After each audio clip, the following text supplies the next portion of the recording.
இந்த தேர்தலை பொறுத்த மட்டும் நாங்கள் இந்த காற்பந்து சின்னத்தில் போட்டியிடுவது இது எனது அல்லது ஹிதாயத் சத்தாருடைய தனி விருப்பமான விஷயம் அல்ல. இது நீண்ட காலம் பாராளுமன்றத்தில் இருக்கக்கூடிய 2 முஸ்லிம் பாராளுமன்ற உறுப்பினர்கள் இருக்கின்றார்கள். கடந்த காலங்களில் ஜனரஞ்சகமான பிரபலமான அமைச்சு பதவிகளை வகித்த இருவர். இந்த பழையவர்களுக்கு ஒரு மவுசு இல்லாத ஒரு நிலைமையை தான் இன்று தேர்தல் களத்திலே காணக்கூடியதாக இருக்கின்றது. அந்த வகையில் உண்மையிலே நீங்கள் சொன்ன மாதிரி இந்த சவால் என்ற விஷயம் வந்து உண்மையிலே அது எங்களுக்கு அவ்வளோ ஒரு பெரிய ஒரு சவாலாக அந்த விஷயம் எங்களுக்கு தெரியவில்லை. தேர்தல் ஒன்றிலே இவ்வளவு காலமும் பெரும் அரசியல் கட்சிகளிலே அரசியலுடன் இருந்து வந்த நான் சுயேட்சை குழு ஒன்றிலே களமிறங்கி தேர்தலுக்கு முன்வருவது ஹிதாயத் சத்தாருடைய சொந்த விருப்பத்தினால் அல்ல. ஸ்ரீலங்கா முஸ்லிம் காங்கிரசுடைய தலைவர் சகோதரர் ரவுஃப் ஹக்கீம், அப்துல் ஹலீம், அதே போன்று இஸ்திஹார் இமாதுதீன், ஹிதாயத் சத்தார் 2 ஜோடிகளுக்கு இடையிலே தான் மிகப்பெரிய ஒரு போட்டி இருப்பதை நாங்கள் உணர்கின்றோம். இன்று மிக பிரதானமான குற்றச்சாட்டு தான் ரவுஃப் ஹக்கீமுக்கு நீங்கள் சொல்லக்கூடிய குற்றச்சாட்டு அக்குருணை வெள்ள விவகாரம். இந்த 2 அமைச்சுக்களும் ஒருவரிடத்தில் இருக்க வேண்டும். அந்த வகையில் 2015ஆம் ஆண்டு முதல் அந்த அமைச்சு பொறுப்புகள் முஸ்லிம் காங்கிரசுடைய தலைவர் ரவுஃப் ஹக்கீம் அவர்களிடம்தான் இருந்தது. ஆனால் என்பிபி கண்டி மாவட்டத்திலே மட்டுமல்ல முழு இலங்கை நாட்டிலேயும் முஸ்லிம் வேட்பாளர்களை நிறுத்தியிருப்பது அவர்களுடைய கட்சிக்கு பழையவர்களாக இருக்கலாம்.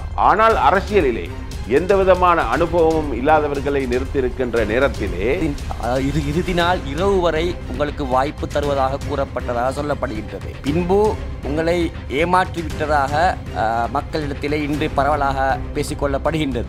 ஆனால் இம்முறை பாராளுமன்ற தேர்தல் பிரச்சார மேடைகளையும் நாங்கள் எங்கும் காண கிடைக்கவில்லை.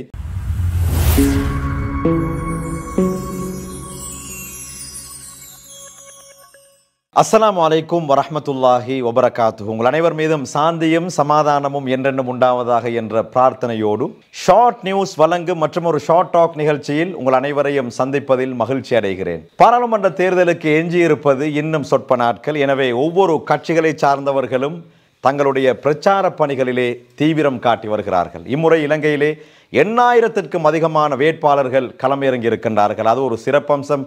அதே போன்று இலங்கை வரலாற்றிலே முதல் தடவையாக மூத்தவர்கள் அரசியலில் இருந்து தங்களுடைய ஓய்வை அறிவித்திருக்கின்றார்கள். அந்த வகையிலே 50க்கும் மேற்பட்டவர்கள் தங்களுடைய ஓய்வை அறிவித்திருக்கின்றார்கள். இதுவும் மிக முக்கியமான ஒரு முன்னேற்றகரமான ஒரு விடயமாக பார்க்கப்படுகின்றது. அது மாத்திரமல்லாமல் இம்முறை பாராளுமன்ற தேர்தலிலே அதிகமான இடங்களிலே புதிய வேட்பாளர்கள் களமிறங்கி இருக்கின்றார்கள். கற்றறிந்தவர்கள் களமிறங்கி இருக்கின்றார்கள். கடந்த அறகலைய போராட்டத்திற்கு பின்னால் இளைஞர்கள் யுவதிகளுடைய மிகப்பெரிய தேவையாக அமைந்திருந்த கற்றறிந்தவர்களை பாராளுமன்றத்திற்கு அனுப்ப வேண்டும், கற்றவர்கள் புத்திஜீவிகள் முன்னால் வாருங்கள் என்ற வேண்டுகோளை மக்கள் ஏற்றவர்களாக இப்போது மாற்றத்தை நோக்கி மக்கள் முன்னால் வந்திருக்கின்றார்கள். அந்த வகையிலே நாடளாவிய ரீதியிலே நாங்கள் எடுத்துக்கொண்டால் அதிகமான இடங்களிலே பல சுயேட்சை குழுக்கள் மூலமாக பல புத்திஜீவிகள் களமிறங்கி இருக்கின்றார்கள். கண்டி மாவட்டத்தை பொறுத்தவரையிலும் கண்டி மாவட்ட வரலாற்றிலே மிக முக்கியமான ஒரு திருப்பு முனையை ஏற்படுத்த வேண்டும் என்ற நோக்கத்திலே ஒரு சுயேட்சை குழு மிக தீவிரமாக தேர்தல் பிரசாரங்களிலே ஈடுபட்டிருப்பதாக நாங்கள் அறிகின்றோம். அந்த வகையிலே சுயேட்சை குழு 11 ஃபுட்பால் சின்னத்திலே கண்டி மாவட்டத்திலே ஒரு குழு மிக தீவிரமாக ஒரு மாற்றத்தை உண்டாக்க வேண்டும் என்ற நோக்கத்திலே அவர்கள் களமிறங்கி இருக்கின்ற அந்த செய்தி நமக்கு கிடைத்தது. இன்றைய ஷார்ட் டாக் நிகழ்ச்சியிலே நாங்கள் அவர்களை அழைத்திருக்கின்றோம். அவர்களுடைய எதிர்கால திட்டங்கள் என்ன, கண்டி மாவட்டத்திலே எவ்வாறான மாற்றங்களை அவர்கள் கொண்டு வரப்போகின்றார்கள், கண்டி மாவட்ட மக்கள் ஏன் பிரபலமான அமைச்சர்கள் இருக்கக்கூடிய இந்த மாவட்டத்திலே இப்படியான ஒரு சுயேட்சை குழுவை தெரிவு செய்ய வேண்டும், அதற்கான பதில்களை எல்லாம் சொல்வதற்கு அவர்கள் தயாராக இருக்கின்றார்கள். நிகழ்ச்சிக்குள் அவர்களை அறிமுகப்படுத்துகின்றேன். என்னுடைய இடப்புறத்திலே இருக்கின்றார் அக்ருணை பிரதேச சபையின் முன்னாள் தவிசாளர் இஸ்திஹார் இமாதுதீன் அவர்கள். நிகழ்ச்சிக்குள் அவர்களை சலாம் கூறி வரவேற்றுக் கொள்கிறேன். அஸ்ஸலாமு அலைக்கும் வரஹ்மத்துல்லாஹி வபரகாத்துஹு. வலைக்கும் ஸலாம் வரஹ்மத்துல்லாஹி வபரகாத்துஹு. அவரை தொடர்ந்து மிக முக்கியமான ஒருவர் இருக்கின்றார், முன்னாள் ஐக்கிய மக்கள் சக்தியின் பிரதான உறுப்பினர், அதே போன்று மத்திய மாகாண சபை உறுப்பினர் சகோதரர் ஹிதாயத் சத்தார் அவர்கள். நிகழ்ச்சிக்குள் அவர்களையும் சலாம் கூறி அன்போடு வரவேற்றுக் கொள்கிறேன். அஸ்ஸலாமு அலைக்கும் வரஹ்மத்துல்லாஹி வபரகாத்துஹு. வலைக்கும் ஸலாம் வரஹ்மத்துல்லாஹி வபரகாத்துஹு. எப்படி இருக்கிறீங்க இருவரும்? அல்ஹம்துலில்லாஹ். கடுமையான தேர்தல் பிரசாரங்கள் நடைபெறுவதை அவர்களுடைய முகங்கள் சாட்சி சொல்லும். ரொம்பவே களைப்போடு இருக்கின்றார்கள். எது எவ்வாறாக இருந்தாலும் பாராளுமன்ற தேர்தல் கண்டி மாவட்ட மக்கள் மாத்திரமல்லாமல் மத்திய மாகாண மக்கள் மாத்திரமல்லாமல் நாட்டு மக்கள் அனைவரும் இவர்களை பற்றி தெரிந்து வைத்திருக்க வேண்டும். எனவே முதலில் உங்களை பற்றி நீங்களே அறிமுகப்படுத்திக் கொள்ளுங்கள். நான் இஸ்திஹாரி மாதுதீன். நான் அக்குருணையை பிறப்பிடமாக கொண்டவன். அக்குருணை ஜாகிரா தேசிய பாடசாலையிலே எனது ஆரம்ப கல்வி முதல் உயர்தர கல்வி வரை கற்றுவிட்டு வியாபாரத்துறையிலே என்னை நான் ஈடுபடுத்திக் கொள்ள தொடங்கினேன். அந்த வகையில் இன்று ஒரு சர்வதேச மட்டத்திலான ஒரு நிறுவனத்தினுடைய நிறைவேற்று பணிப்பாளராக நான் இருந்து கொண்டிருக்கின்றேன். உண்மையிலே இந்த வியாபாரத்துறையில் ஈடுபட தொடங்கியவுடன் அத்துடன் சேர்த்து இந்த சமூக சேவைகளிலே ஈடுபட்டதன் காரணமாக உண்மையில் அக்குருணையைச் சேர்ந்த கல்விமான்கள், அதே போன்று சமூக ஆர்வலர்கள் இவர்களுடைய ஒரு வழிகாட்டலின் பேரிலே பிஎம்ஜேடி என்ற அமைப்பு மூலமாக 2011ஆம் ஆண்டு நடந்த உள்ளூராட்சி சபை தேர்தலிலே நான் முதல்மாக களமிறங்கி வெற்றி பெற்று, அதனைத் தொடர்ந்து 2018ஆம் ஆண்டு நடந்த உள்ளூராட்சி சபை தேர்தல்களிலே சுயேட்சையாக போட்டி போட்டு அக்குருணை வரலாற்றில் முதல் முறையாக ஒரு சுயேட்சை குழுவின் மூலமாக தெரிவு செய்யப்பட்ட ஒருவர் அக்குருணை பிரதேச சபையின் வந்தது ஒரு சாதனை மிக்க ஒரு விடயமாக கருதப்பட்டது. அந்த வகையில் உண்மையிலே அன்று தொடக்கம் இன்று வரை விசேடமாக இந்த அக்குருணை பிரதேச மக்களுக்கும், அதனைத் தொடர்ந்து இந்த கண்டி மாவட்டத்தில் இருக்கக்கூடிய பல பிரதேசங்களில் உள்ள முக்கியமான பாடசாலைகள், அதே நேரம் பின்தங்கிய பாடசாலைகளுக்கு பல அபிவிருத்தி வேலை திட்டங்களை அரச செலவினங்கள் மூலமாக பெற்றுத்தந்த பல சேவைகளை எனக்கு செய்ய கிடைத்திருக்கின்றது. ரொம்ப நன்றி. அவரை பற்றி அறிமுகப்படுத்தி இருக்கின்றார். உண்மையிலே நீண்ட அரசியல் அனுபவத்தை கொண்ட ஒருவர். கடந்த காலங்களிலே அக்குருணை பிரதேச சபை செய்த சேவைகளை எல்லாம் நாங்கள் செய்தித்தாள்கள் மூலமாக, சமூக வலைத்தளங்கள் மூலமாக அறிந்திருக்கின்றோம். எனவே ஒரு சுயேட்சை குழு மூலமாக மீண்டும் ஒரு முறை பாராளுமன்றத்திலே உங்களுடைய வாக்குகளை கேட்டு வந்திருக்கின்றார். பார்ப்போம். அடுத்ததாக சகோதரர் ஹிதாயத் சத்தார் அவர்கள் பெரும்பாலும் உங்களுக்கு பரிச்சயமான ஒருவர் தான். ஆனால் சம்பிரதாயப்படி அவரையும் அவர் அறிமுகப்படுத்திக் கொள்ள வேண்டும். உங்களை நீங்கள் அறிமுகப்படுத்திக் கொள்ளுங்கள். ஓம். நான் ஹிதாயத் சத்தார். கண்டியிலே யாழத்தனை என்னும் கிராமத்திலே பிறந்து தற்போது கண்டி நகரிலே அருப்பொலியில் வசித்து வருகின்றேன். எனது ஆரம்ப கல்வியை யாழத்தனை முஸ்லிம் மகா வித்தியாலயத்திலேயும், அதன் பிறகு கம்பளை ஜாயிரா கல்லூரியிலே எனது படிப்பையும் தொடர்ந்தேன். எனது உயர்தரத்துக்கு பின்னர் இலங்கை சந்தைப்படுத்தல் நிறுவனத்திலே post graduate degree in marketing என்கிற கோர்ஸை முடித்துவிட்டு, அதன் பிறகு லண்டன் மெட்ரோபாலிட்டன் யூனிவர்சிட்டியிட மாஸ்டர்ஸ் MBAயையும் முடித்துவிட்டு தனியார் நிறுவனங்களிலே தலைமை பொறுப்புகளிலே நான் ஒரு சந்தைப்படுத்தல் முகாமையாளராக வேலை செய்திருக்கிறேன். அதன் பிற்பாடு தொடர்ந்தும் நாங்கள் பாடசாலை செல்லும் காலங்களிலே ஐக்கிய தேசிய கட்சியுடன் மிகவும் நெருக்கமாக அந்த அரசியல் தலைமைகளுடன் நாங்கள் இருந்த ஒரு குடும்பம் என்ற வகையிலே நாங்கள் ஐக்கிய தேசிய கட்சியுடன் அதை ஆதரித்து வந்த குடும்பம் என்ற வகையிலே எனக்கு 2013ஆம் ஆண்டு கண்டி மாவட்டத்தின் ஐக்கிய தேசிய கட்சியின் தலைமையினாலும் ஐக்கிய தேசிய கட்சியின் தலைவரினாலும் ஒரு அழைப்பு, கண்டி மாவட்டத்திலே மத்திய மாகாண சபை தேர்தலிலே படித்தவர்கள், வாலிபர்கள், இளம் வயதினர், துடிதுடிப்புள்ளவர்கள் வர வேண்டும் என்கின்ற ரீதியிலே எனக்கு ஒரு சந்தர்ப்பம் அளிக்கப்பட்டது.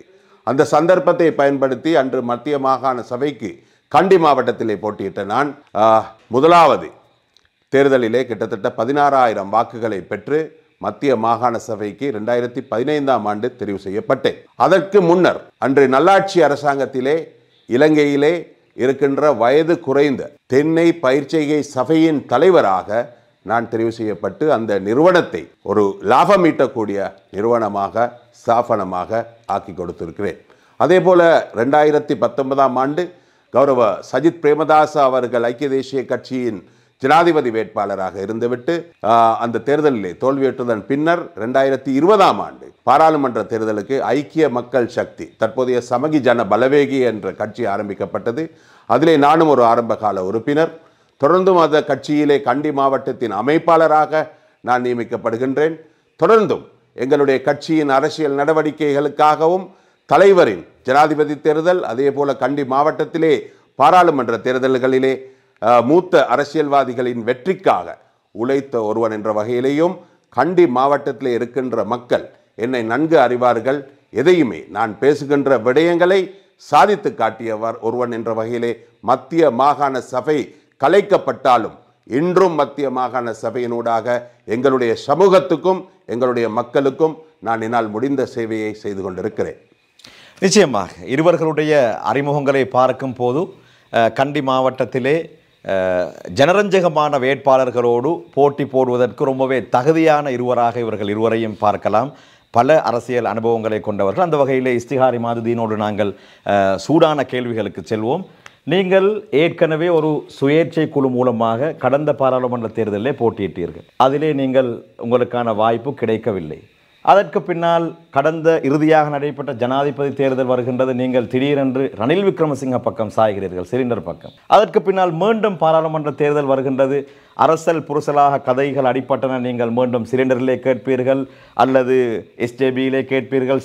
சிலர் சொன்னார்கள் என்பிபியின் பக்கமும் இஸ்திகாருடைய நாட்டம் இருக்கின்றது. இப்படியெல்லாம் கதைகள் அடிப்பட நீங்களோ மீண்டும் ஒரு முறை சுயேட்சை குழு ஒன்றை தான் தெரிவு செய்கிறீர்கள். என்ன காரணம்?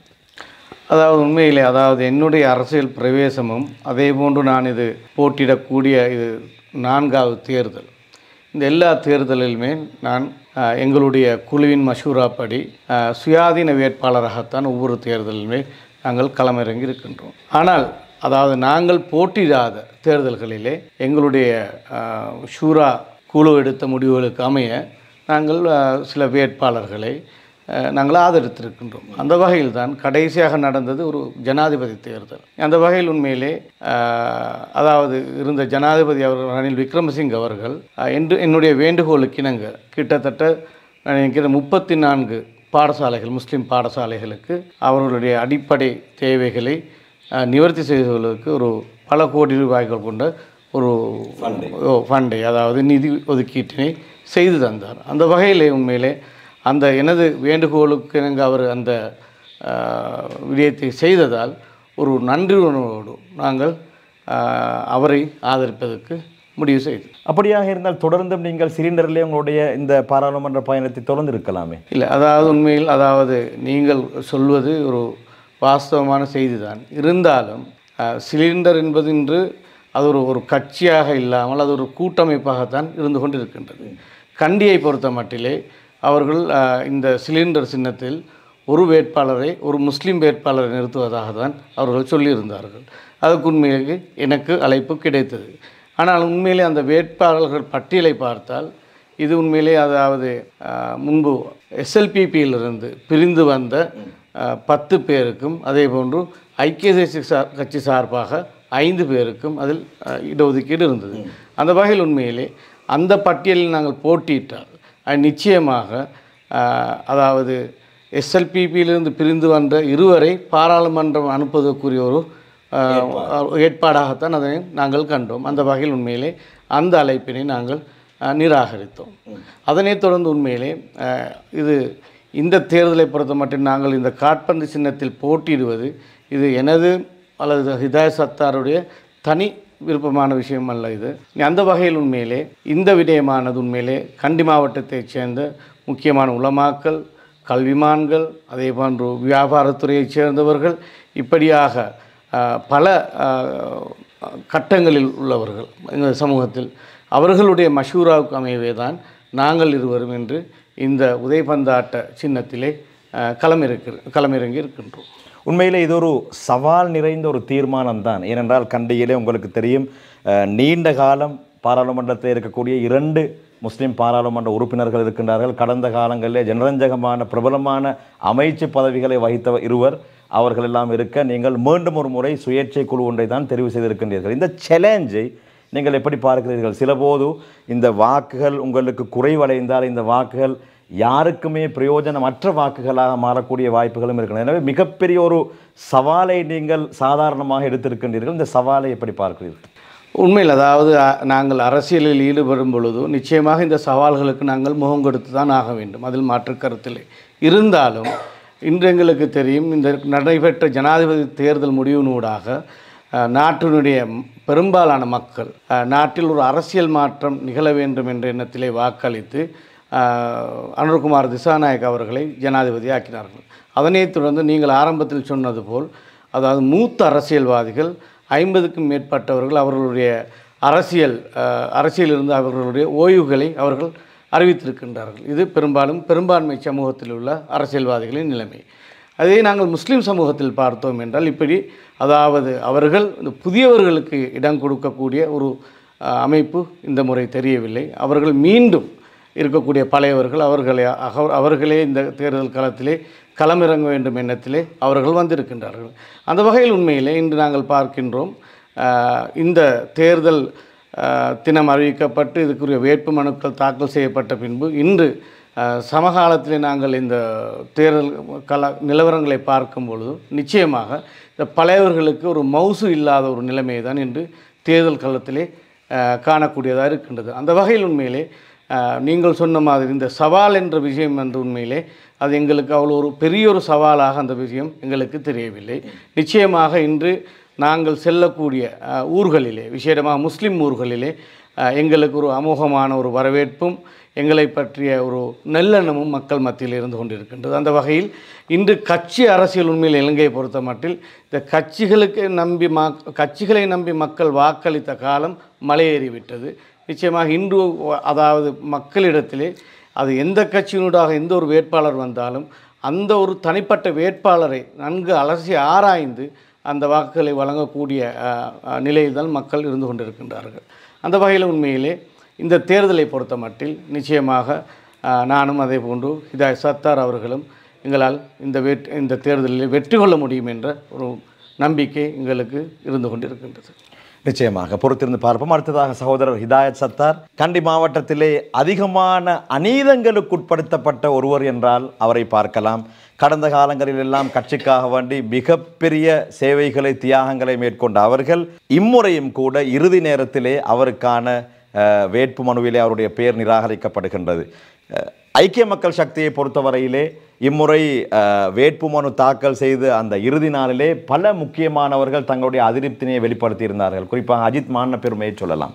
அதே போன்று தமிதா பேரத்னவுக்கும் அங்கே அநீதம் இழைக்கப்பட்டது. ஹிருனிகா பிரேமச்சந்திரவும் இறுதி கட்டத்திலே நான் அதிருப்தியோடு இருப்பதாக அறிவித்திருந்தார். இப்படி ஐக்கிய மக்கள் சக்தியிலே மிகப்பெரிய அநீதம் இழைக்கப்பட்ட ஒருவராக நான் உங்களை பார்க்கின்றேன். உண்மையிலே உங்களுக்கு என்ன நடந்தது?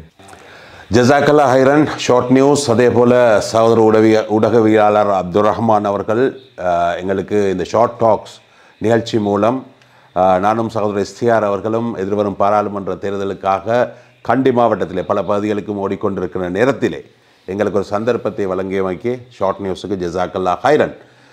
உண்மையிலே ஐக்கிய தேசிய கட்சியிலிருந்து நாங்கள் ஐக்கிய மக்கள் சக்தியாக பிரிந்து வந்தபோது, அதன் ஆரம்ப உறுப்பினராக இருக்கின்ற போது, அந்த நேரம் ஐக்கிய தேசிய கட்சியின் மூலமாக பாராளுமன்ற தேர்தலிலே என்னை போட்டியிடுமாறு 2020ஆம் ஆண்டு ஐக்கிய தேசிய கட்சியின் தலைவர் முன்னாள் ஜனாதிபதி கௌரவர் ரணில் விக்ரமசிங்க அவர்கள் கூறிய போதும் எங்களுடைய கட்சியைச் சேர்ந்த அனைவர்களும் ஐக்கிய மக்கள் சக்தி கௌரவ சஜித் பிரேமதாச அவர்களுடன் சேர்ந்து அந்த அரசியல் பயணத்திலே போகின்ற போது வந்த முதலாவது விடயம்தான் ஐக்கிய தேசிய கட்சியின் அப்போதைய தலைவர் ரணில் விக்ரமசிங்க அவர்கள் கட்சி விதிமுறைகளுக்கு எல்லாம் மீறி தலைமை பொறுப்பிலே அவர்கள் எதையும் விட்டு கொடுக்காமல் தொடர்ந்தும் தலைமை பதவியிலே பல தேர்தல்கள் தோற்றாலும் பரவாயில்லை, கட்சிக்காரர்களுக்கு ஒரு அரசாங்கம் கிடைக்காவிட்டாலும் பரவாயில்லை, தான் தலைமை பதவியில் இருக்கிறோம் என்கிற காரணத்தை கொண்டு சஜித் பிரேமதாஸ் அவர்கள்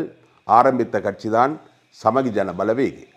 நாங்களும் நினைத்தோம் இந்த நாட்டிலே ரணில் விக்ரமசிங்கவை போல் அல்லாமல் சஜித் பிரேமதாஸ் அவர்கள் எதிர்கால நலனை யோசித்து வாலிபர்கள், படித்தவர்கள், நல்லவர்களை அரசியலுக்கு எடுத்து வருவார் என்ற நம்பிக்கை எனக்கு போல பல வாலிபர்களுக்கும் இருந்தது. இருந்தாலும் கூட அன்றைய 2020 பாராளுமன்ற தேர்தலின் போது கௌரவ சஜித் பிரேமதாஸ் அவர்களும் அவருடைய மனைவியும் சேர்ந்து எனக்கு அளித்த ஒரு வாக்குறுதி, அடுத்து வரக்கூடிய பாராளுமன்ற தேர்தலிலே எனக்கு ஒரு சந்தர்ப்பத்தை நிச்சயமாக வழங்குவேன் என்று அவர் ஒரு ப்ராமிஸ் ஒன்று தந்தார். அந்த ப்ராமிஸை நம்பியவனாக, ஒரு கட்சியின் தலைவர் சொன்ன ப்ராமிஸை நம்பியவனாக, கட்சி சொன்ன விடயங்கள் அனைத்தையும் நீங்கள் சொன்னது போலவே கட்சிக்காக கண்டி மாவட்டத்திலே மட்டுமல்ல நாட்டின் பல பகுதிகளிலேயும் நான் சென்று கட்சிக்காக உழைத்த ஒருவன். அதனால்தான் கட்சி என்னை கண்டி மாவட்டத்தின் அமைப்பாளராக நியமித்தது. இருந்தாலும் இடக்கட தலைவருடன் பேசிக்கொண்டிருக்கிற நேரத்திலே கூட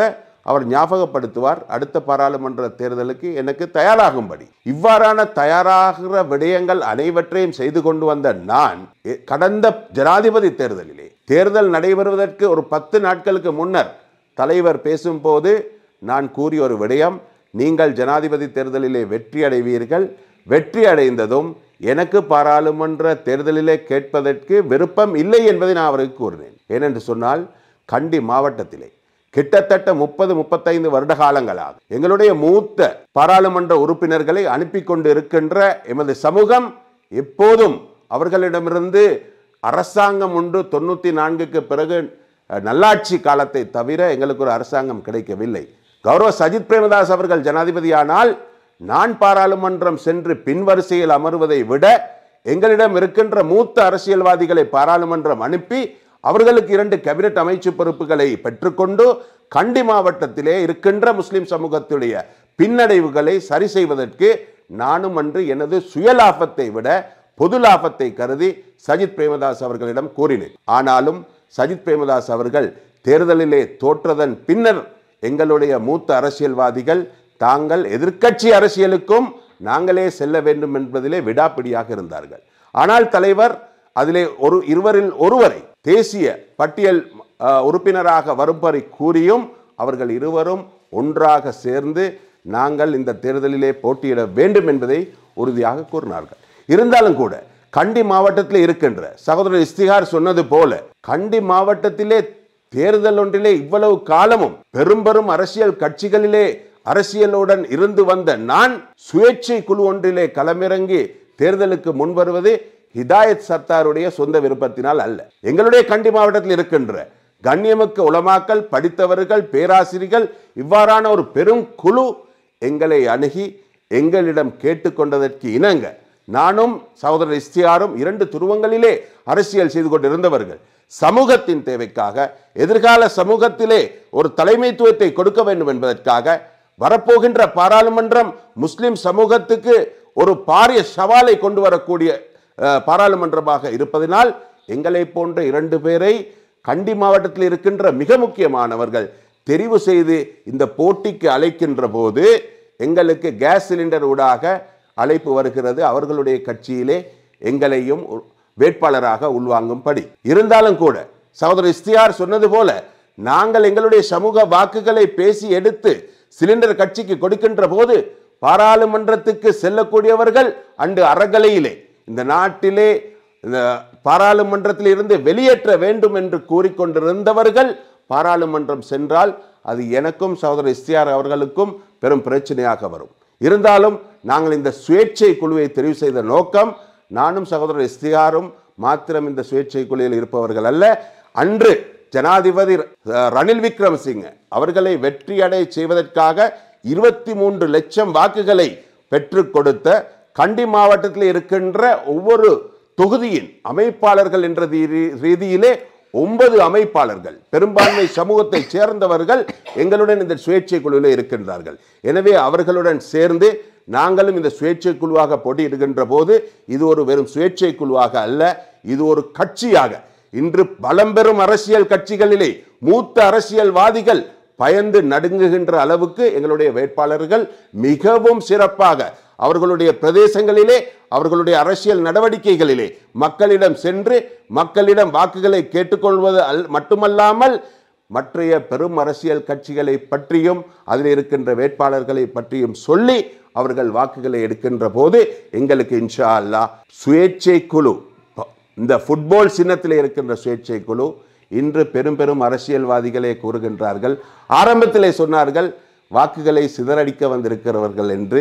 தேர்தலுக்கு இன்னும் ஒரு 10-12 நாட்கள் இருக்கின்ற போது அவர்கள் கூறுகிற விடயம்தான் ஃபுட்பாலுக்கு ஒரு பாராளுமன்ற உறுப்பினர்கள் கிடைப்பார்கள் என்று சொல்கின்றார்கள். ஆனால் நான் சொல்கின்றேன், பாராளுமன்றத்துக்கு நானும் சகோதரர் இஸ்திகாரும் செல்லக்கூடிய 2 பாராளுமன்ற உறுப்பினர்களை இந்த ஃபுட்பால் சின்னம் கண்டி மாவட்ட மக்களின் அபிலாஷைகளை பெற்று வெற்றி பெறும் என்பதை நான் இந்த இடத்திலே கூறிக்கொள்கின்றேன்.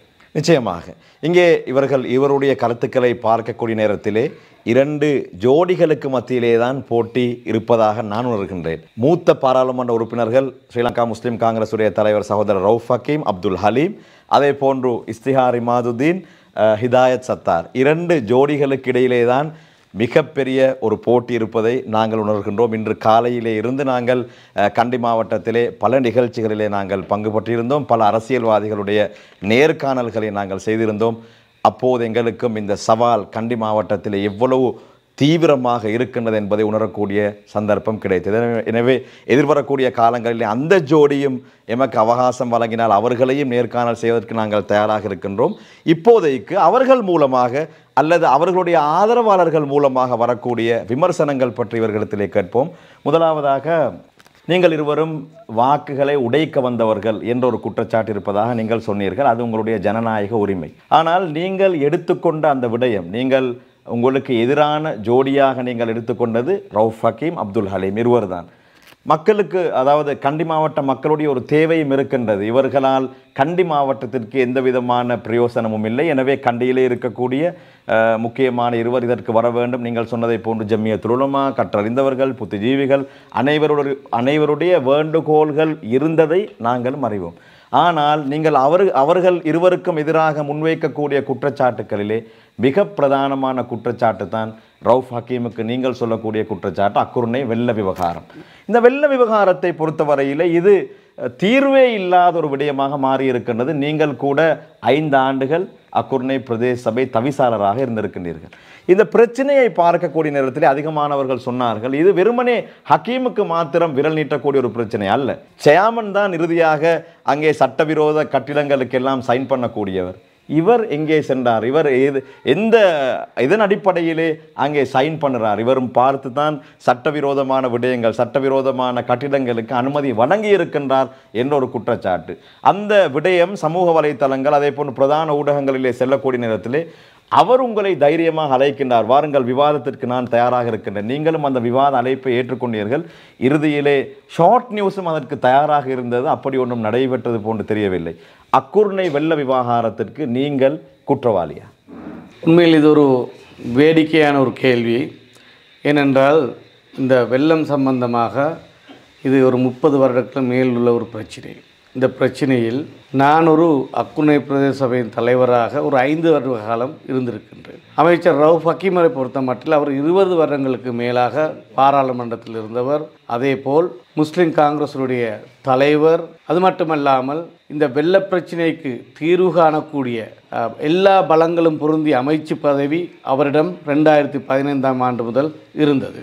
அதாவது நீர் வடிகால் அமைப்பு மற்றும் நகர திட்டமிடல் அமைச்சு பதவி அவரிடம் இருந்தது. ஆகவே அதே போன்று எங்களுக்கு தெரியும் எம்எம்டி முஸ்லிம்களுடைய தனியார் விவாகரத்து சட்டம், அவர் நீதியமைச்சராக இருந்த காலத்தில் இதற்கு ஒரு சரியான ஒரு தீர்வினை வைத்திருந்தால் இன்று பலர், அதாவது இன்று சரோஜா போல்ராஜ் போன்றவர்களுடைய கருத்துக்களுக்கு இந்த சமூகம் அஞ்ச தேவையில்லாத ஒரு காலம் ஏற்பட்டிருக்கும். ஆனால் அதனையும் கூட அவர் அது செய்ய முடியவில்லை. அதே போன்றுதான் இந்த வெள்ள பிரச்சினைக்கும் அவர் தொடர்ச்சியாக இந்த வெள்ள பிரச்சினைக்கு தீர்வு தருவதாக குறிப்பாக 2010, 2015 இந்த 2 பாராளுமன்ற தேர்தலிலும் அக்குரணியில் மேடை போட்டு கூக்குரலிட்டார்.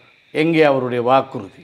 என்ன நடந்தது? இந்த வெள்ள பிரச்சனையை தீர்ப்பதற்கான வழிகள் மற்றும் இதற்கான நிதிகள் எப்படி கொண்டு வரப்பட வேண்டும்? இதற்குரிய வழி நிச்சயமாக நீர் வடிகால் அமைச்சு பொறுப்பு, அதே போன்று நகர திட்டமிடல் அமைச்சு நிச்சயமாக இந்த 2 அமைச்சுக்களும் ஒரு இடத்தில் இருக்க வேண்டும். அந்த வகையில் 2015ஆம் ஆண்டு முதல் அந்த அமைச்சு பொறுப்புகள் முஸ்லிம் காங்கிரஸுடைய தலைவர் ரவுஃப் ஹக்கீம் அவர்களிடம்தான் இருந்தது. உண்மையில் இந்த காலப்பகுதியில் குறைந்ததற்குரிய ஒரு திட்டத்தையாவது அவர்கள் முன்வைக்கவில்லை. நிச்சயமாக அந்த அமைச்சினூடாக இதற்குரிய ஒரு தீர்வு திட்டத்தினை தயாரித்து அதற்குரிய நிதிகளை அரசாங்கம் மூலம் பெற்றுக்கொள்ள முயற்சி செய்ய வேண்டும். அப்படி அரசாங்கத்தின் மூலம் இதற்குரிய நிதிகளை பெற்றுக்கொள்ள முடியாவிட்டால் வெளிநாட்டு உதவிகளை இதற்கு நிச்சயமாக பெற்றுக்கொள்ள முடியும். ஏனென்றால் உதாரணமாக சொல்வதென்றால் மறைந்த தலைவர் எம்எச்எம் அஷ்ரஃப் அவங்க, அதாவது ஒரு பல்கலைக்கழகத்துக்குரிய நிதிகளை கொண்டு வந்தார். அதே போன்று ஹிஸ்புல்லாவை எடுத்துக்கொண்டால் அவர் ஒரு தனிப்பட்ட ஒரு மனிதனாக வெளிநாட்டு உதவிகளை கொண்டு இன்று ஒரு பாரிய ஒரு பல்கலைக்கழகத்தை இன்று அந்த கிழக்கு மண்ணிலே உருவாக்கி இருக்கின்றார். அந்த வகையில் 20 வருடங்களுக்கு மேலாக இந்த பாராளுமன்றத்தில் இருந்தும் இப்படியாக எந்த ஒரு நிதியையும் கொண்டு வந்ததாக நாங்கள் காணவில்லை. நிச்சயமாக அமைச்சர் ரவுஃப் ஹக்கீம் மீது ஒரு பாரிய குற்றச்சாட்டு இங்கே முன்வைக்கப்படுகின்றது. கண்டி மாவட்ட மக்கள், விசேடமாக அக்குர்ணை மக்கள்தான் இவர் சொல்லக்கூடிய விடயங்களின் உண்மைத்தன்மையை நன்கறிவார்கள். அந்த வகையிலே அமைச்சர் ரவுஃப் ஹக்கீமுக்கு இருந்த அதிகாரங்கள், அதே போன்று இஸ்திஹார் இமாதுத்தீனுக்கு இருந்த அதிகாரங்களை பற்றி சொல்லியிருந்தார். அதே போன்று இந்த வெள்ள விவகாரத்திற்கு முற்றுமுழுதுமான ஒரு தீர்வை பெற்றுக் கொடுக்க வேண்டுமாக இருந்தால் இருக்கக்கூடிய வழிகளை பற்றி சொன்னார். உண்மையிலே கடந்த நல்லாட்சி அரசாங்கத்திலே அவர் நீர் வடிகால் அமைச்சராக இருந்தார். எனவே அமைச்சர் ரவுஃப் ஹக்கீம் நினைத்திருந்தால் இதற்கான தீர்வை பெற்றுக் கொடுத்திருக்கலாம் என்பது இவருடைய அபிப்பிராயம். அக்குர்ணை மக்கள் சிந்திப்பார்கள். அது மாத்திரமல்லாமல் இன்னும் ஒரு விடயத்தை ஞாபகப்படுத்தி இருந்தார். இன்றளவிலும் சமூக வலைத்தளங்களிலே வைரலாக பகிரப்படக்கூடிய சரோஜா போல்ராஜ் போன்றவர்களுடைய அந்த வீடியோக்கள், அவர் நீதி அமைச்சராக இருக்கக்கூடிய காலத்திலேயே MMDA விவகாரம், முஸ்லிம் தனியார் சட்டத்திற்கான சரியான சீர்திருத்தங்களை கொண்டு வந்திருப்பாராக இருந்தால் நிச்சயமாக அந்த பிரச்சனைக்கும் ஒரு நியாயமான தீர்வு கட்டியிருக்கும் என்று சொல்லியிருந்தார். அது மாத்திரமல்லாமல் அக்குர்ணை வெள்ள விவகாரத்தை முற்றுமுழுதுமாக அதற்கான தீர்வை பெற்றுக் கொடுக்க வேண்டுமாக இருந்தால் பாரிய நிதிகள் தேவைப்படும். அரசாங்கம் அதற்கான நிதியை ஒதுக்கீடு செய்யாவிட்டால் வெளிநாடுகளில் இருந்து அந்த நிதிகளை கொண்டு வருவதற்கான ஏற்பாடுகளை ஒரு அமைச்சராக அவருக்கு செய்திருக்கலாம். அமைச்சர் மர்ஹூம் அஷ்ரஃப் அவர்களை ஞாபகப்படுத்தி இருந்தார். அதே போன்று நாம் வாழக்கூடிய இந்த காலத்திலே ஹிஸ்புல்லாவுடைய அந்த காத்தாங்குடி பல்கலைக்கழகத்தை நாங்கள் பார்க்கலாம், மட்டக்களப்பு பல்கலைக்கழகத்தை பார்க்கலாம். இப்படி ஒவ்வொரு அமைச்சர்களும் தங்களுடைய முழு முயற்சியோடு வெளிநாட்டு நிதிகளை எல்லாம் கொண்டு வந்து இந்த நாட்டிலே அபிவிருத்திகளை செய்யக்கூடிய நேரத்திலே கண்டி மாவட்ட மக்கள் தொடர்ச்சியாக பாராளுமன்றத்திற்கு அனுப்பக்கூடிய வாக்குகளை வழங்கக்கூடிய ரவுஃப் ஹக்கீம் மௌனியாக இருப்பது ஏன் என்ற கேள்வி இங்கே எழுப்பப்பட்டிருக்கின்றது.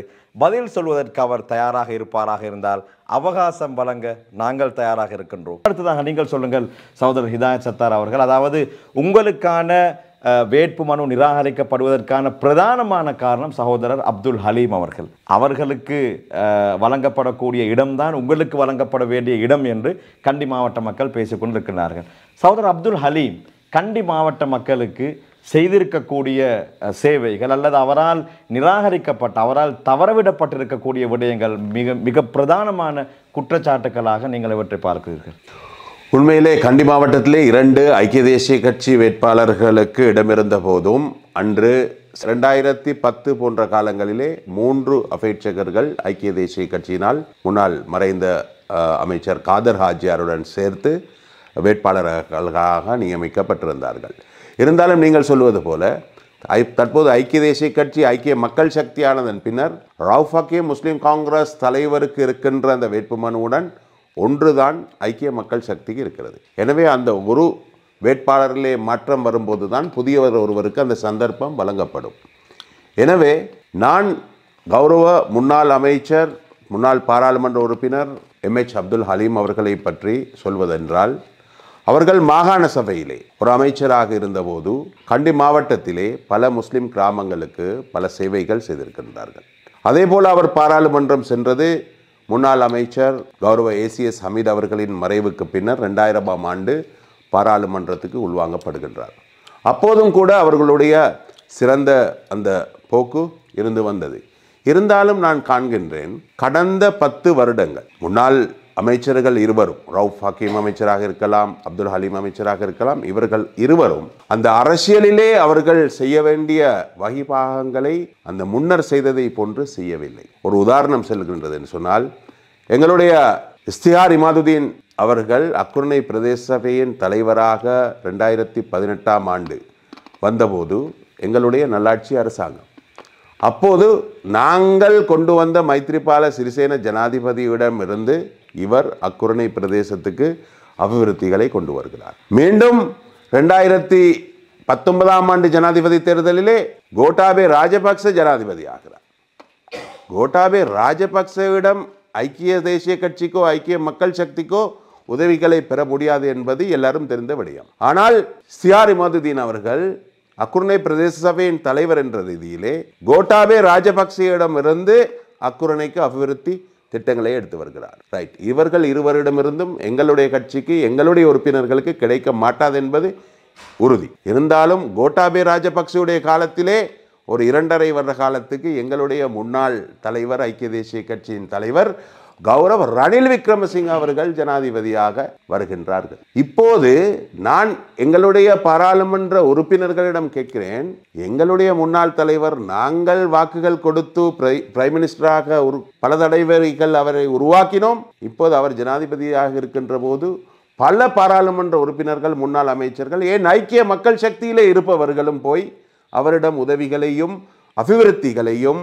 பன்முகப்படுத்தப்பட்ட நிதியினையும் ஜனாதிபதியிடமிருந்து பெற்றுக்கொண்டு வருகின்ற போது ஏன் நாங்களும் அதை பெறக்கூடாது என்பதை நானும் கேட்டிருக்கிறேன். ஆனால் நாங்கள் பேசிக்கொண்டிருக்கும் போதே அக்குரணை பிரதேச சபையின் தவிசாளர் ஜனாதிபதியிடம் சென்று கிட்டத்தட்ட 34 பாடசாலைகளுக்கு அபிவிருத்தியை பெற்றுக்கொண்டு வருகின்றார். ஆனால் நான் சொல்கின்ற விடயம், இன்று ஐக்கிய மக்கள் சக்தியிலே வாக்கு கேட்கக்கூடிய ரிஷாட் பதூதீன், இன்று ரவுஃப் ஹக்கீம் அமைச்சரினால் அந்த கட்சியிலே நொமினேஷன் கொடுக்கப்படாத ஹரீஸ் கூட ஜனாதிபதி நிதியிலிருந்து பல கோடிக்கணக்கான ரூபாய்களை கொண்டு வந்து அவர்களுடைய பிரதேச மக்களின் அபிவிருத்திக்காக வேலை செய்தவர்கள். ஏன் என்னுடன் போட்டியிடுகின்ற சகோதரர் இஸ்தியார் இமாதுதீன் கூட ஜனாதிபதியிடமிருந்து பன்முகப்படுத்தப்பட்ட நிதியிலிருந்து காசு கொண்டு வந்து கண்டியில் இருக்கின்ற பாடசாலை அபிவிருத்திகளை செய்த போது இவருக்கு கேஸ் சிலிண்டரிலே வேட்புமனு கொடுத்தும் இவர் அதை வேண்டாம் என்கின்ற போது இவருக்கு ஒரு பிரச்சனையாக அது இருக்கவில்லை. அந்தந்த அரசாங்கங்கள் இருக்கின்ற போது அதிலே இருக்கின்ற எங்களுடைய அரசாங்கம் வந்து நாங்கள் கேபினட் மினிஸ்டராய்த்தான் கண்டியிலே அபிவிருத்தியை செய்ய வேண்டும் என்றிருந்தால் எங்களுடைய அரசாங்கம் வரப்போறதும் இல்லை. எங்களுடைய தலைவர்கள் இப்ப படு தோல்வி அடைந்து கொண்டு வருகின்ற நேரத்திலே நாங்கள் கண்டி மாவட்ட மக்கள் எங்களுக்காக வாக்குகளை கொடுத்து கொடுத்து கொடுத்து ஏன் அவர்கள் ஏமாற வேண்டும் என்பதை நாங்கள் கேட்டுக்கொள்கிறோம். இதனால் தான் இந்த பாராளுமன்ற தேர்தல் ஒரு வித்தியாசமான தேர்தல் என்று நான் முன்னையும் சொன்னது போல நாட்டிலே அறகலைக்கு பின்னர் எல்லோரும் எதிர்பார்க்கின்றது புதிய பாராளுமன்றத்திலே புதிய பாராளுமன்ற உறுப்பினர்கள் வர வேண்டும்.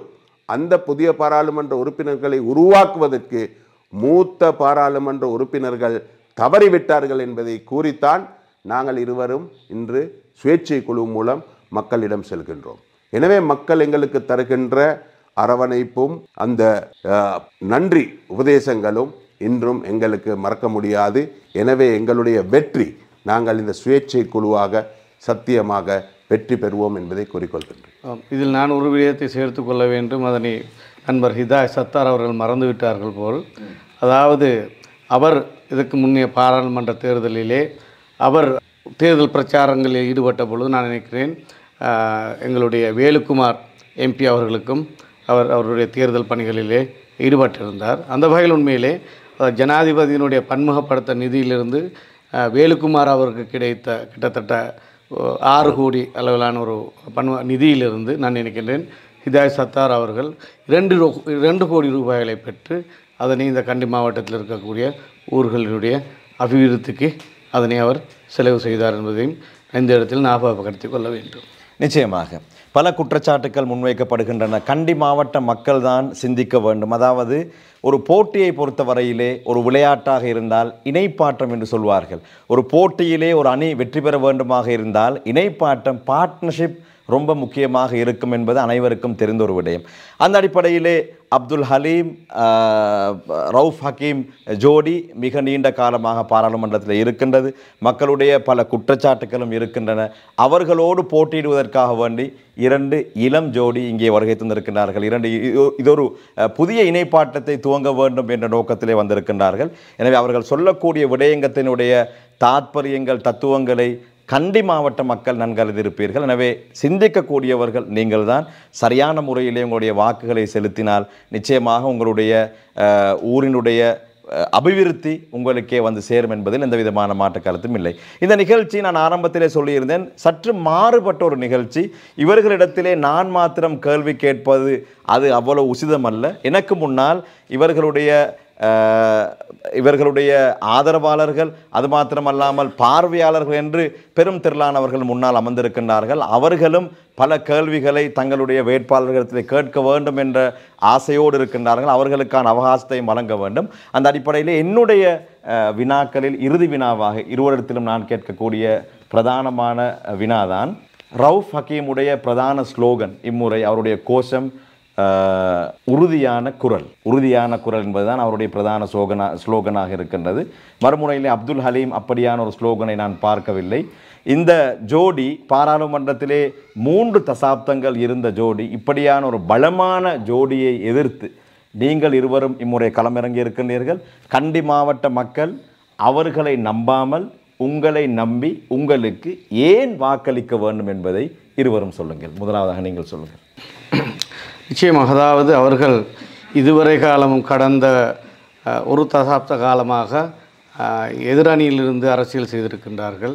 அந்த வகையில் உண்மையிலே நண்பர் ஹிதாயத் சத்தார் சொன்னது போல் அவர்களுடைய இந்த எதிரணி அரசியலால் அவர்களால் எதுவுமே சாதிக்க முடியாது என்பதை அவர்கள் நிரூபித்து விட்டார்கள்.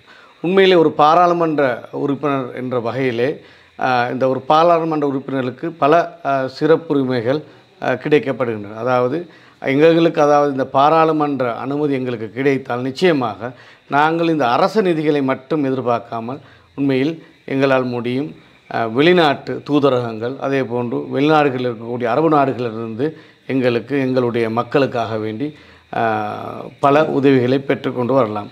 எங்களுக்கு தெரியும், இந்த நாட்டில் இன்று நாங்கள் பல அரசியல்வாதிகளை நாங்கள் பார்க்கின்றோம்.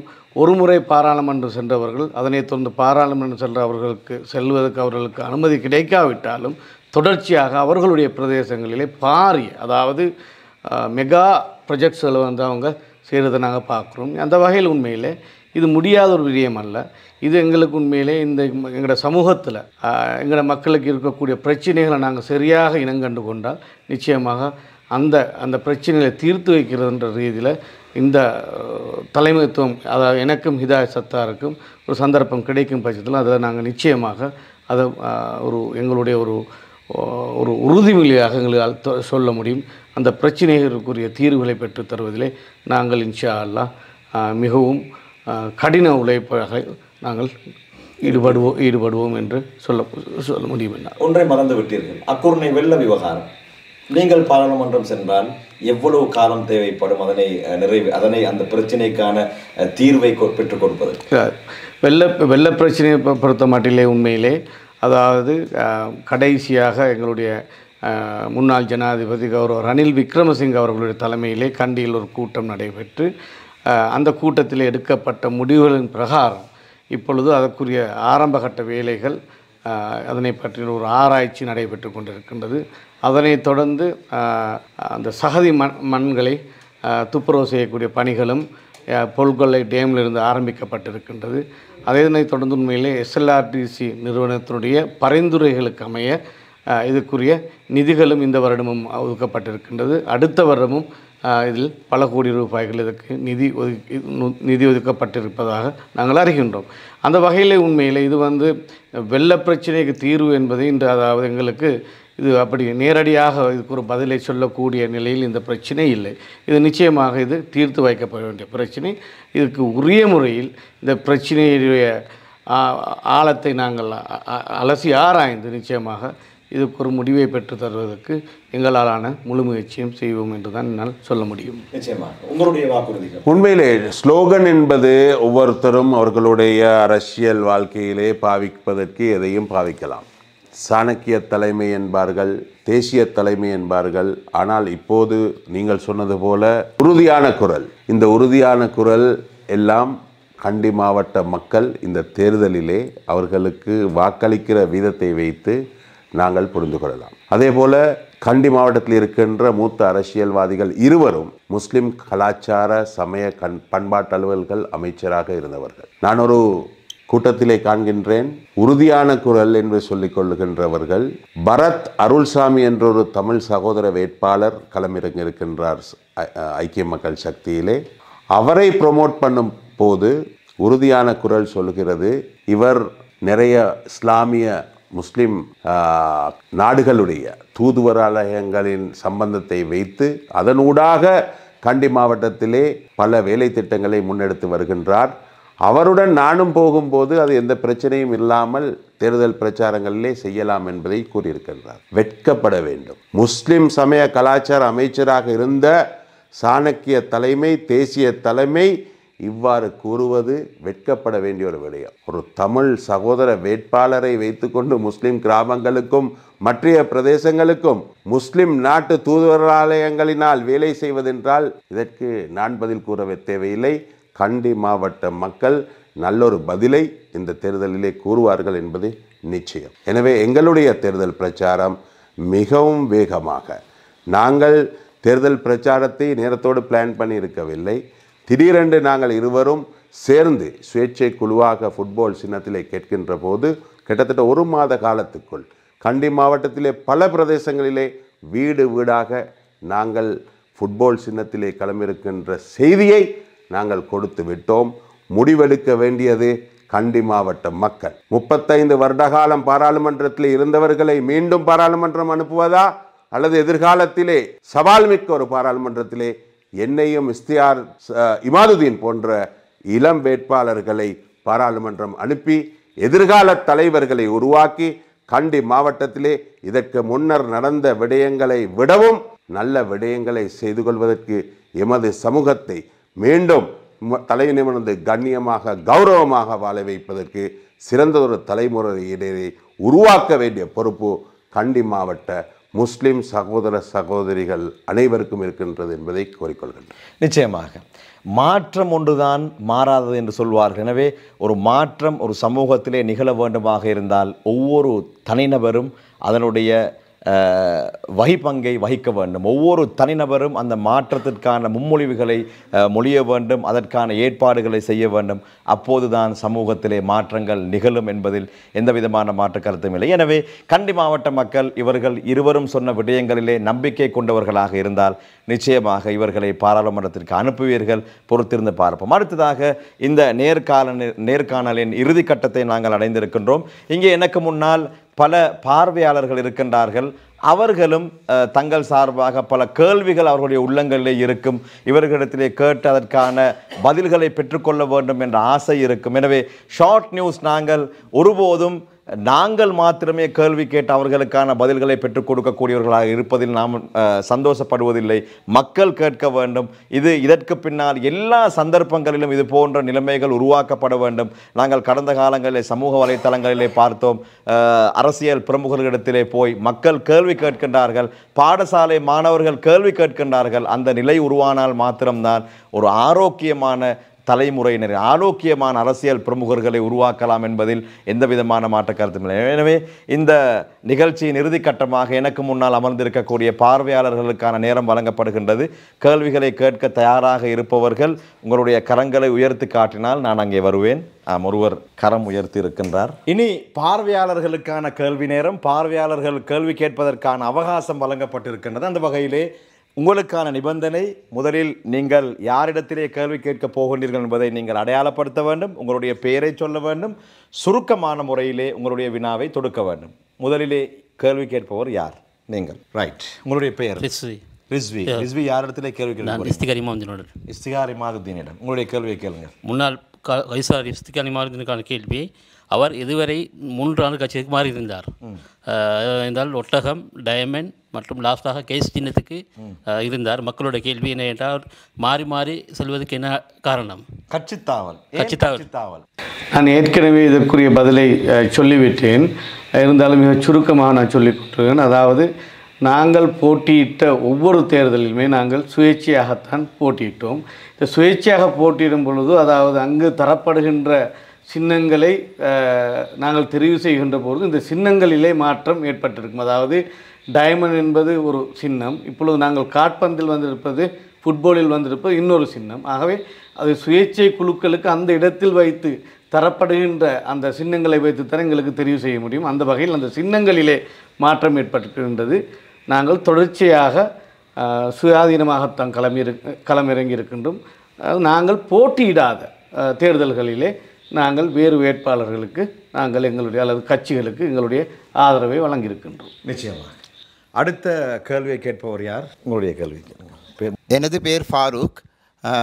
எனது கேள்வி சகோதரர் ஹிதாயத் சத்தாரிடம். அதாவது நீங்கள் ஏற்கனவே சொல்லியிருந்தீர்கள், கண்டி மாவட்டத்திலே பாராளுமன்ற உறுப்பினர்கள் ரவுஃப் ஹக்கீம் மற்றும் ஹலீம் சம்பந்தமாக சொல்லியிருந்தீர்கள். நான் கேட்கும் கேள்வி, ரவுஃப் ஹக்கீம் ஹலீம் அவர்களுக்கு நாங்கள் வாக்களிக்காவிட்டால் புதிய ஒரு உறுப்பினர்களை தெரிவு செய்ய வேண்டும் என்றால் ஏன் எங்களுக்கு என்பிபிக்கு எங்கள் வாக்குகளை கொடுக்க முடியாது? அருமையான ஒரு கேள்வி. சகோதரர் ஃபாரூக் அவர்கள் நல்லதொரு கேள்வியை கேட்டிருக்கின்றார்கள்.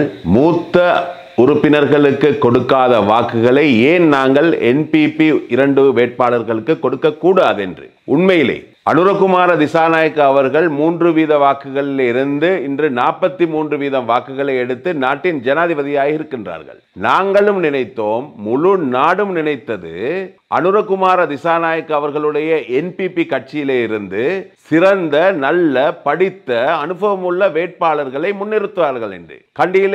கண்டி மாவட்டத்தின் என்பிபி தலைவர் சகோதரர் லால்காந்த் அவர்கள் கூட கூறியிருந்தால் கண்டி மாவட்டத்திலிருந்து 677 வேட்பாளர்கள் அவர்களிடம் விண்ணப்பித்திருக்கின்றார்கள் என்று. ஆனால் நாங்கள் காண்கின்றோம், பெரும்பான்மை சகோதரர்களிடத்திலே இருந்து டாக்டர்கள், ப்ரொஃபஸர்கள், நல்ல ஆசிரியைகள் உட்பட சிறந்தவர்களை அவர்கள் வேட்பாளர்களாக முன்னிறுத்தியிருக்கின்றார்கள். ஆனால் என்பிபி கண்டி மாவட்டத்திலே மட்டுமல்ல, முழு இலங்கை நாட்டிலேயும் முஸ்லிம் வேட்பாளர்களை நிறுத்தியிருப்பது அவர்களுடைய கட்சிக்கு பழையவர்களாக இருக்கலாம். ஆனால் அரசியலிலே எந்த விதமான அனுபவமும் இல்லாதவர்களை நிறுத்தியிருக்கின்ற நேரத்திலே லால்காந்த சகோதரர் கண்டியிலே 9ஆம் திகதி வேட்புமனுவை தாக்கல் செய்ததன் பின்னர்தான் எங்கள் இருவரையும் கண்டியில் இருக்கின்ற உலமாக்கள், படித்தவர்கள், பேராசிரியர்கள் போன்றதொரு டீம் ஒன்று எங்களை அணுகி இந்த முறை தேர்தலிலே கண்டி மாவட்டத்திலே மூத்த உறுப்பினர்களை மக்கள் விரும்பாத காரணத்துடன் என்பிபி அரசாங்கத்திலே முன்னிறுத்தியிருக்கின்ற வேட்பாளர்களும் மக்களுக்கு திருப்திகரமான இல்லாத காரணத்தினால் எங்கள் இருவரையும் களமிறக்க அவர்கள் முற்பட்டு வந்ததன் காரணமாகத்தான் நாங்கள் இறங்கியிருக்கின்றோம். எனவே உங்களுக்கு நல்ல ஒரு பதில்.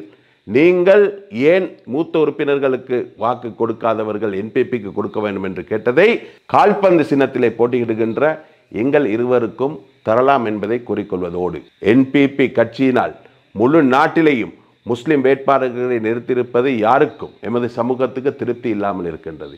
ஒரே ஒருவர் கம்பஹா மாவட்டத்திலே அவருடைய வெற்றிக்காக நாடு முழுக்க சென்று உழைத்தவர் மௌலவி முனீர் முலாஃபர். அன்று கோட்டாபே ராஜபக்ச முஸ்லிம் சமூகத்துக்கு எவ்வளவு துரோகங்கள் செய்தாலும் அலி சப்ரி அவர்களை, ஜனாதிபதி சட்டத்தரணியை, முழு நாட்டுக்கும் சென்று அவருக்காக ஜனாதிபதி தேர்தலுக்கு அயராது உழைத்தவரை தேசிய பட்டியல் மூலமாக எடுத்து சிறந்த ஒரு கேபினட் அமைச்சையும் கொடுத்தார். ஆனால் என்பிபி மௌலவி முனீர் முலாஃபரை இன்று கம்பஹா மாவட்டத்திலே வேட்பாளராக களமிருப்பது நிச்சயமாக அவருக்கு வெற்றி பெற முடியாத ஒரு மாவட்டம்.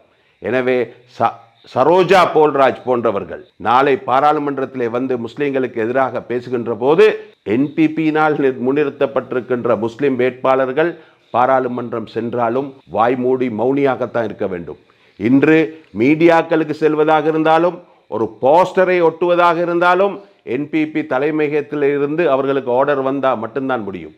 நாங்கள் கண்டோம், புலனர்வையில் இருக்கின்ற வேட்பாளர் கூறியிருந்த விடயம், அல்லாவிடமிருந்து ரசூல்லாக்கு வகி வந்தது போல கட்சி தலைமைத்துவத்தில் இருந்து எங்களுக்கு வகி வந்தால் மட்டும்தான் அந்த கட்டளையை எங்களுக்கு செய்யலாம் என்று கூறியதையும் நான் உங்களுக்கு ஞாபகப்படுத்துகிறேன். எனவே கண்டி மாவட்டத்திலே சிறந்த வேட்பாளர்களாக நாளை சுயேட்சை குழுவிலே சென்று நாட்டுக்கு நல்லது நடக்கும் என்று சொன்னால் அனுரகுமார திசாநாயக்க அவர்களுக்கு நாங்கள் 2 கையையும் தூக்கி எங்களுடைய ஒத்துழைப்பை கொடுக்கின்ற அதே நேரம் முஸ்லிம் சமூகத்துக்கு அல்லது நாட்டுக்கு ஏதாவது துரோகங்கள் நடக்குமாக இருந்தால் நானும் சகோதரர் இஸ்திகாரும் அதற்கு எதிராக போர்க்கொடி கொடுப்போம் என்பதை இந்த இடத்திலே கூறிக்கொள்கின்றேன். எனவே நீங்கள் அனுப்ப வேண்டிய 2 வேட்பாளர்கள் நானும் சகோதரர் இஸ்திகாரும் என்பதை உங்களுக்கு சொல்கிறேன்.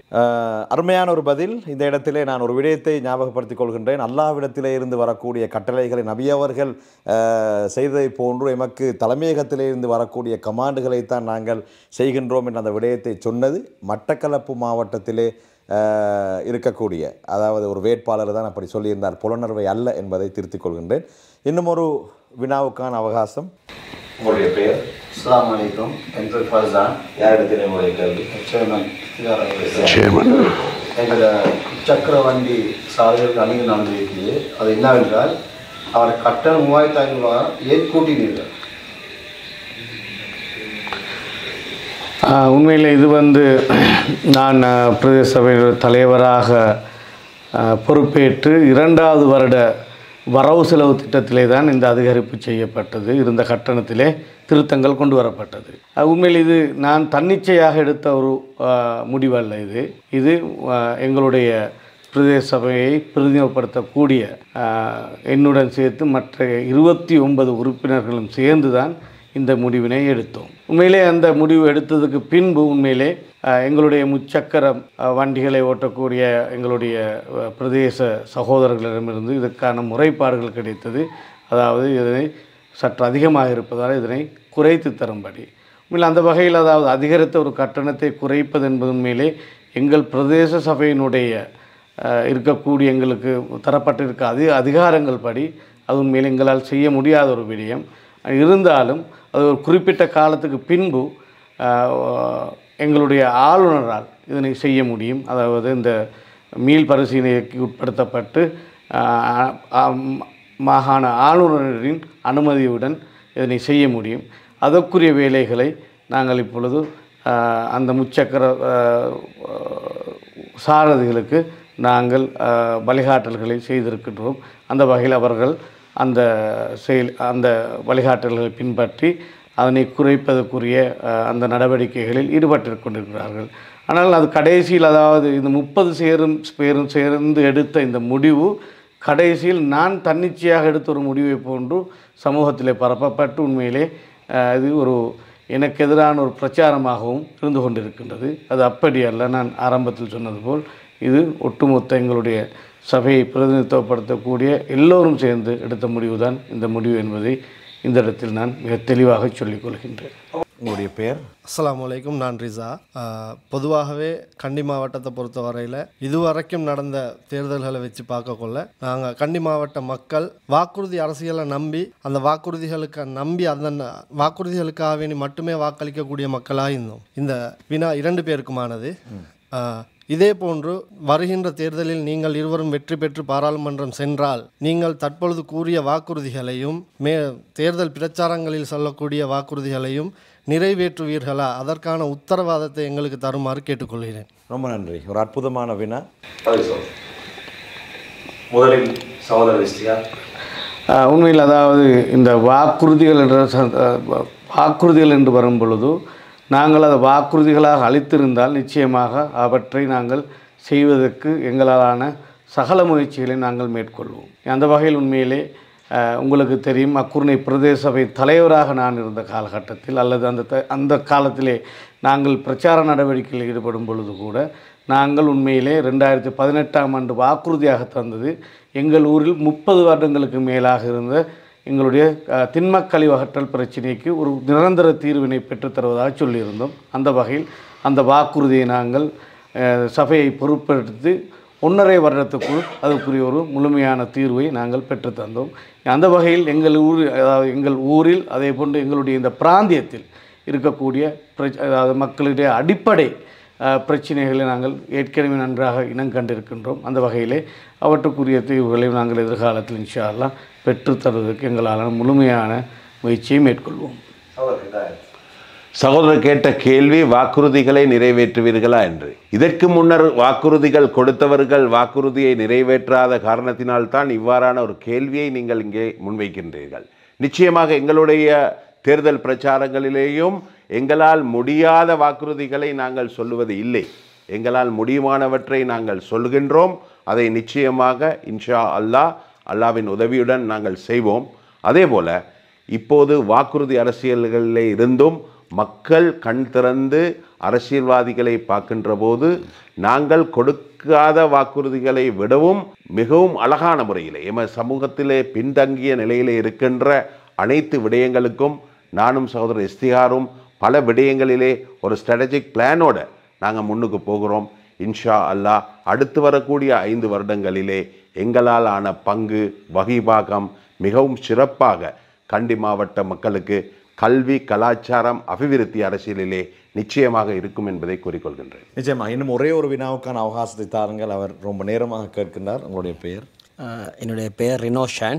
நான் என்னுடைய வினாவை ஹிதாயத் சத்தார் பதரிடம் நான் வினவுகின்றேன்.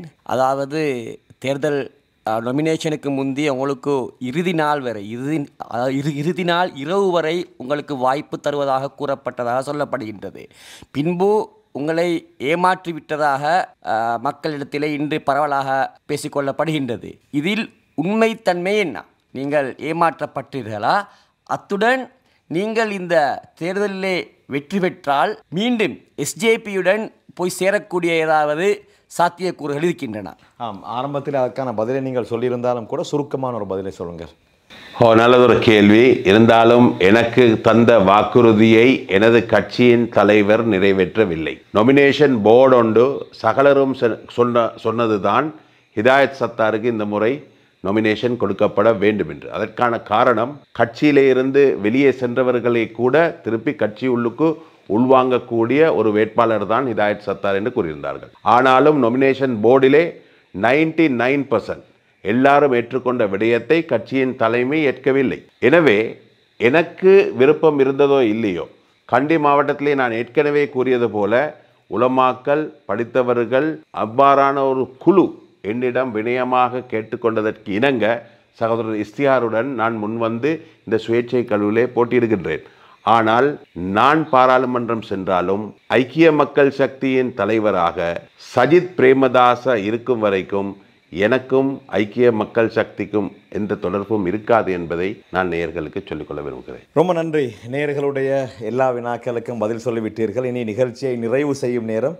நிறைவாக ஒரு வினா இருக்கின்றது. நான் என்னுடைய ஆசனத்திற்கு வருவதற்கு முன்னால் இவர்களுக்கு மத்தியிலே இருந்து அந்த வினாவை தொடுக்கின்றேன். இருவருக்கும் பதில் சொல்லலாம். அதாவது கடந்த 2 பாராளுமன்ற தேர்தல்களை பொறுத்தவரையில், கடந்த 2 பாராளுமன்ற தேர்தல்களிலும் கண்டி மாவட்டத்தில் இருக்கக்கூடிய மூத்த அரசியல்வாதிகளினால் இந்த வெள்ள விடயம் சம்பந்தமாக பல வாக்குறுதிகள் வழங்கப்பட்டன. ஆனால் இம்முறை பாராளுமன்ற தேர்தல் பிரச்சார மேடைகளையும் நாங்கள் எங்கும் காண கிடைக்கவில்லை. அக்குர்ணை பிரதேசங்களுக்கு அவர்கள் வந்தார்களா வரவில்லையா என்பதும் தெரியவில்லை. அதே போன்று இந்த வெள்ளத்தை வைத்து மார்க்கெட் பண்ணுவது போன்றும் தெரியவில்லை. எனவே இம்முறை இந்த ஜனரஞ்சகமான 2 முன்னாள் பாராளுமன்ற உறுப்பினர்களும் ஏன் இந்த வெள்ள விடயத்தை பற்றி பேசாமல் இருக்கிறார்கள்? உங்களுடைய கணிப்பு எப்படி இருக்கிறது? உண்மையிலே உங்களுக்கு தெரியும், 2010ஆம் ஆண்டு தேர்தலிலும் அதைத் தொடர்ந்து 2015ஆம் ஆண்டு தேர்தலிலும் இந்த வாக்குறுதிகள் அள்ளி வீசப்பட்டன. இந்த இடத்தில் நான் ஒரு விடயத்தை ஞாபகப்படுத்திக் கொள்ள விரும்புகின்றேன். எனக்கு என் மீது குற்றஞ்சாட்டக்கூடிய முஸ்லீம் காங்கிரஸுடைய தலைவர் 2010ஆம் ஆண்டு தேர்தலும் 2015ஆம் ஆண்டு தேர்தல் ரெண்டிலுமே இந்த வாக்குறுதிகளை கொடுத்தார், வெள்ளத்துக்கு ஒரு நிரந்தர தீர்வை தருவதாக. இப்பொழுது சொல்லுகின்றார் இந்த வெள்ளத்துக்கு காரணம் நான் என்று. இதில் என்ன வேடிக்கை என்றால், நான் 2018ஆம் ஆண்டு தான் அக்குர்ணை பிரதேச சபையினுடைய தலைவராக பொறுப்பேற்றேன். ஆகவே நான் பொறுப்பேற்பதற்கு 8 வருடங்களுக்கு முன்பே அவர் இந்த வாக்குறுதியை அக்குர்ணை மக்களுக்கு வழங்கியிருந்தார். அந்த வகையில் நான் மிக தெளிவாக சொல்லிக் கொள்கின்றேன், அவர் இந்த முறை அந்த வாக்குறுதிகளை வழங்கப் போவதும் இல்லை.